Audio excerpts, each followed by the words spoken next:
साधु और ठग। एक बार की बात है, किसी गांव में एक साधु बाबा रहा करते थे। पूरे गांव में वह अकेले साधु थे जिन्हें पूरे गांव से कुछ न कुछ दान में मिलता रहता था। दान के लालच में उन्होंने गांव में किसी दूसरे साधु को नहीं रहने दिया और अगर कोई आ जाता था तो उन्हें किसी भी प्रकार से गांव से भगा देते थे। इस प्रकार उनके पास बहुत सारा धन इकट्ठा हो गया था। वहीं एक ठग की नजर कई दिनों से साधु बाबा के धन पर थी। वो किसी भी प्रकार से उस धन को हड़पना चाहता था।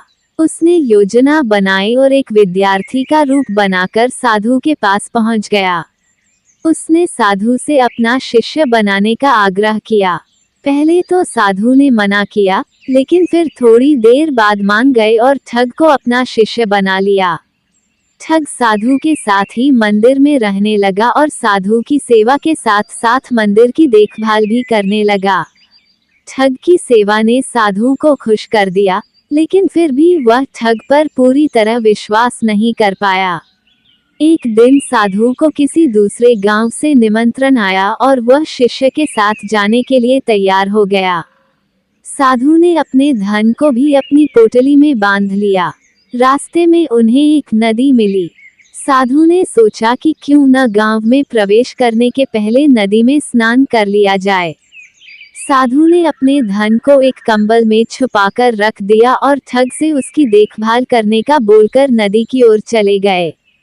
ठग की खुशी का ठिकाना नहीं रहा।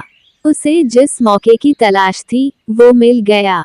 जैसे ही साधु ने नदी में डुबकी लगाई, ठग सारा सामान लेकर भाग खड़ा हुआ। जैसे ही साधु वापस आया, उसे न तो शिष्य मिला और न ही अपना सामान।